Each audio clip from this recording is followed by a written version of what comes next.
প্রত্যেকটা মেয়েরই উচিত কিছু না কিছু হাতের কাজ শিখে রাখা, কারণ এতে করে প্রত্যেকটা মেয়ের আত্মসম্মানবোধ টিকে থাকবে এবং বেঁচে থাকবে। তো আমরা কিন্তু চাইলেই কিছু না কিছু শিখতে পারি। আসসালামু আলাইকুম, বরাপার লাইফস্টাইলে সবাইকে স্বাগতম। আজকে একটা ছোটখাটো ভিডিও নিয়ে আপনাদের সামনে হাজির হলাম। আসলে অনেক দিন ধরেই ভিডিও দেব ভাবছি, কিন্তু কোনো কিছু দেয়া হচ্ছে না। তো ছোট্ট কিছু ভিডিও আমার ফোনে ছিল, সেটাই আপনাদের সাথে শেয়ার করছি। তো এটা একটা বিকেলের নাস্তার জন্য আমি ডো তৈরি করছিলাম। আমি ডোটা তৈরি করে রেস্টে রেখে দেব। তো তার জন্য আমি ভালো করে মাখিয়ে রেখে দিচ্ছি। প্রতিদিনই বিকেলে কিছু না কিছু নাস্তা তৈরি করি। আর আপনারা হয়তো অনেকেই জানেন, আমার আরও একটা কুকিং চ্যানেল আছে, তার জন্য আমাকে প্রতিনিয়তই কিছু না কিছু তৈরি করতে হয়। তো সেই সুবাদে আমার পুরো পরিবার একটু তৃপ্তি মজা নিয়ে বা একটু আনন্দ নিয়ে খাবার উপভোগ করতে পারে, খেতে পারে। তো আসলে পরিবারের সুখের জন্যই কিন্তু সবাই সবকিছু করে।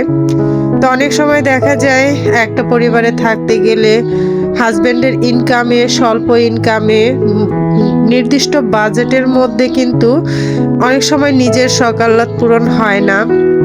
নিজের প্রয়োজনীয় জিনিসগুলো অনেক সময় কেনা যায় না। যারা মধ্যবিত্ত পরিবারের আমরা আছি, তাদের হয়তো অনেক কিছুই প্রয়োজন পূরণ হয় না, কারণ বর্তমানে যেই যুগ, নিম্ন মধ্যবিত্ত পরিবারের এই স্বল্প আয়ে স্বল্প বাজেটে চলাটা কিন্তু অনেক কষ্টের ব্যাপার। তারপরেও সবাই চলছে, যার যার মতো করে দিন চালাচ্ছে। তো অনেক সময় দেখা যায় আমাদের যারা আমরা ঘরের বউ, স্ত্রী, মেয়ে, মা, বোন যারা আছি, অনেক সময় দেখা যায় আমাদের শখগুলো, যারা বাড়ির কর্তা আছে, যারা কাজ করে বাইরে, আমাদের ঘরের পুরুষ, বাবা, ভাই, স্বামী, সন্তান, এরা যারা বাইরে কাজ করে, হয়তো তাদের ইনকাম দিয়ে পুরো পরিবারটাকে খুশি রাখা সম্ভব হয় না। চারিদিকটা মধ্যবিত্ত পরিবারের খুশি রাখাটা সম্ভব হয় না, তারপরেও চলছে।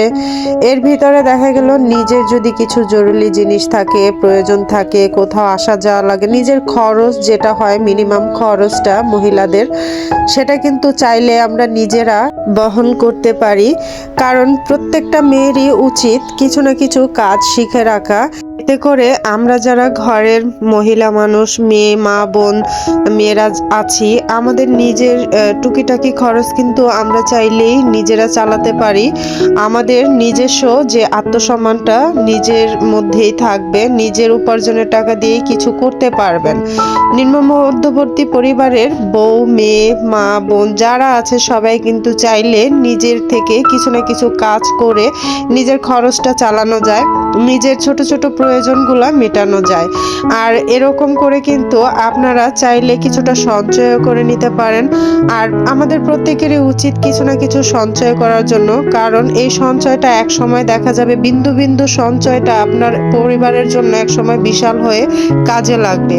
কারণ মানুষের জীবনে, মানে এই পৃথিবীতে যে কোনো জিনিস, সুখ হোক আর দুঃখ হোক, এককালীন থাকে না, এগুলা সময়ে সময়ে বদল হয়। সেই ক্ষেত্রে দূর সময়ে পাশে লাগার মতো, কাজে লাগার মতো কিছু সঞ্চয় করে রাখাটা প্রয়োজন। এতে করে পরিবারের অনেকটা সাহায্য হয় এবং অনেকটা উপকার হয়। সঞ্চয় করে রাখাটা ভালো। আর এই সঞ্চয় কিন্তু মহিলারাই সবচেয়ে বেশি ভালো পারে, কারণ মহিলারা ঘরের সংসারটাকে সুন্দর করার জন্যই কিন্তু অনেক কিছু করে থাকে। তা আমরা যদি এরকম ছোটখাটো টুকিটাকি হাতের কাজগুলো জেনে রাখি, এতে করে কিন্তু মেয়েদের জন্য ঘরে বসেই ইনকাম করার একটা সুবর্ণ সুযোগ, সেখান থেকে নিজের ছোট ছোট শখ আহ্লাদ পূরণ করা এবং পরিবারের জন্য কিছু সঞ্চয় করা, এটা কিন্তু খুব ভালো একটা উদ্যোগ বা পরিকল্পনা, যেটাই বলেন না কেন সেটাই। আর আমাদের নিজেরা নিজেদের গুণ অনুযায়ী, প্রত্যেকেরই কিছু না কিছু গুণ আছে, সেই গুণ মেধা কাজে লাগিয়ে আমরা কিন্তু ঘরে বসে ইনকাম করতে পারি। আর ঘরে বসে ইনকাম করতে গেলে কিন্তু মূলধনের প্রয়োজন হয় না, বা অনেক টাকার প্রয়োজন হয় না, কোনো কিছুরও প্রয়োজন হয় না। বিনা টাকায়ও কিন্তু কাজ করা যায়। এই যে যেমন সেলাই কাজ, এগুলা কিন্তু ধরতে গেলে একদম বিনা পুঁজিতে ঘরে বসে ইনকাম। সামান্য কিছু হয়তো টাকা খরচ হয়, যেটা তেমন কিছুই না।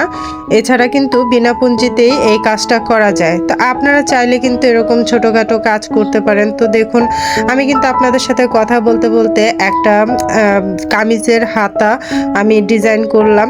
তা আমি এরকম ছোটোখাটো কাজ করে থাকি, আমার ভালো লাগে। আমি নিজের টুকিটাকি খরচ আমি নিজে চালাতে পছন্দ করি, মানে আমারটা আমি করতে পারি।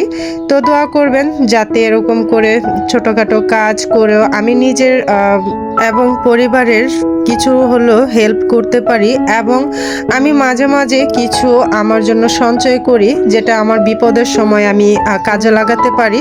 তো এরকম করে কিন্তু সবাই করতে পারেন। তো যাই হোক, অনেক কথা বললাম, হয়তোবা এর মধ্যে অনেক ভুল ত্রুটি আছে। তো ভুল ত্রুটি হলে অবশ্যই আমার প্রিয় বোনেরা ভাইয়েরা ক্ষমা দৃষ্টিতে দেখবেন। অবশ্যই মানুষ মাত্রই ভুল, আমারও হতে পারে। তা আমি যেই ভিডিও শুরুতে যেই আমি নাস্তার জন্য আমি ডো তৈরি করে রেখেছিলাম, সেটা দিয়ে কিন্তু এই যে নাস্তা তৈরি করে নিলাম। তো নাস্তাগুলো খুবই ভালো হয়েছিল। আমি আলু আর ডিম দিয়ে তৈরি করেছিলাম। এই নাস্তাটা আসলে খেতে অনেক মজা। আমি বাচ্চাদের প্রায় সময় এরকম করে দিই, আমি নিজেও খাই, আমার হাজবেন্ডেরও অনেক পছন্দ। তা আমি নাস্তাগুলো বানানো আর প্রসেসিং পুরো দেখালাম না, কারণ কারেন্ট ছিল না আর তখন আর ভিডিও করা হয়নি। তা আজকের আমার এই ভিডিওটা যদি আপনাদের ভালো লাগে, অবশ্যই লাইক কমেন্ট করে যাবেন, আপনাদের মূল্যবান বক্তব্য বলে যাবেন, ভুল হলেও বলে যাবেন।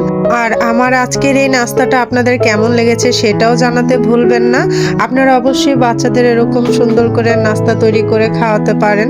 এতে করে ঘরের স্বাস্থ্যকর হেলদিকর খাবার কিন্তু বাচ্চাদের জন্য খুবই ভালো। বাইরের খাবার না কিনে দিয়ে ঘরে এরকম করে খাওয়াতে পারেন।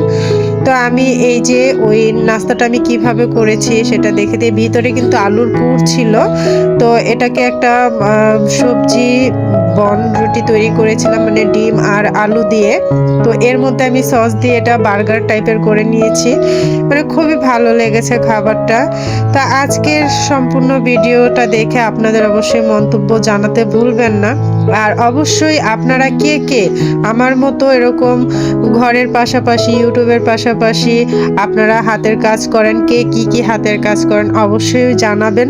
এতে করে হয়তো অনেকে নতুন কিছু করার সুযোগ পাবে, বা নতুন কিছু শেখার সুযোগ পাবে, বা তারাও হয়তো বা এরকম ঘরে কিছু করার মানে আগ্রহ হবে আমাদের থেকে দেখে। তো সেই জন্য অবশ্যই সুন্দর সুন্দর কমেন্ট রেখে যাবেন। আর আমার প্রিয় আপু ভাইয়াদের উদ্দেশ্যে বলছি, আমার ভিডিওটা এতক্ষণ ধৈর্য ধরে দেখার জন্য আপনাদের অসংখ্য ধন্যবাদ। এতক্ষণ ধরে আমার কথার এই অত্যাচার সহ্য করার জন্য আপনাদের অসংখ্য ধন্যবাদ। আপনাদের ধৈর্য আছে তাই আমার এতক্ষণ এই বকবকগুলো শুনেছেন। তো আমার প্রিয় আপু ও ভাইয়ারা, আজকের মতো আমি আর আপনাদের কষ্ট দিতে চাচ্ছি না। এই পর্যন্তই, এখানে ভিডিওটা শেষ করছি। আল্লাহ হাফেজ।